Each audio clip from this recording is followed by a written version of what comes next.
One other thing I noticed, and this again may have been a function of how well you know the lines, but I think it's a fortuitous little occurrence.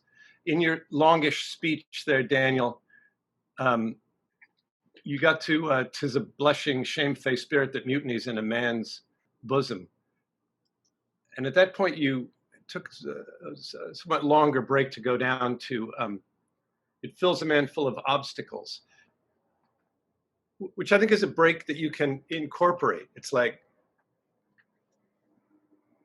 in long speeches in Shakespeare in particular, I find it interesting to find the spots where you could stop, where the speech could stop. It's the end of the speech. And then, oh, so, you know what else? There's something else there's another problem with it.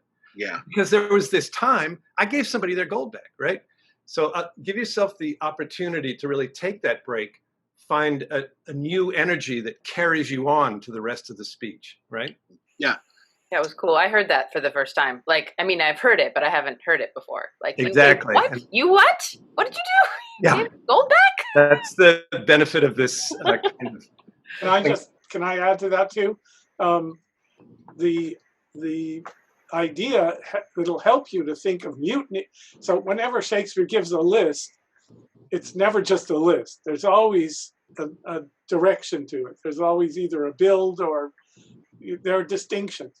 So mutinies in a man's bosom is happening within, and then it fills you with obstacles for when you want to go towards something external. So it's happening within, and then it's translated into something without. So that can give you a place to pause and recognize that transition from inner to outer, and that might help that. Absolutely. That's terrific. And then there's one, I know I put it down here somewhere.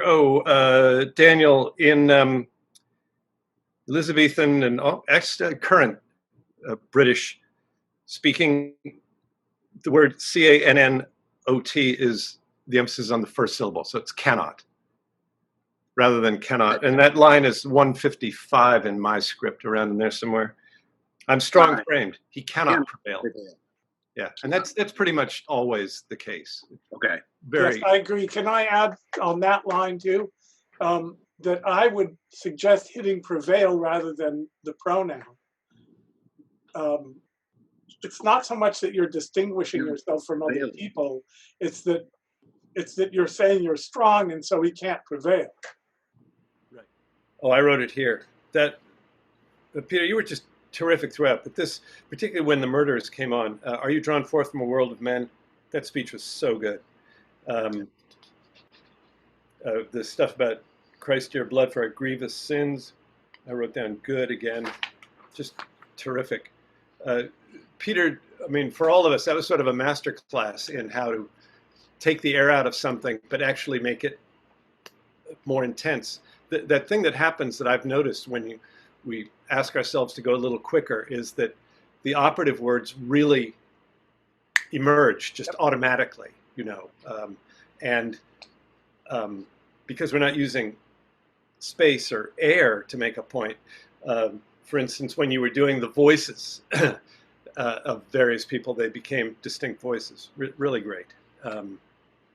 Daniel, you're sort of the next on my screen. How do you think, in general, you enjoyed working on it or not? And I mean, feel free, because it feels great. It's stretching muscles that haven't been stretched for a while, so it feels really good. And as Aubrey said, it's awkward doing it in Zoom, but it is nice to be able to do it with live partners, even though they're on computer. But so that you can actually hear the words being spoken by your partner, and it really informs how you respond and the words that the emphasis that you put on words as you respond to them.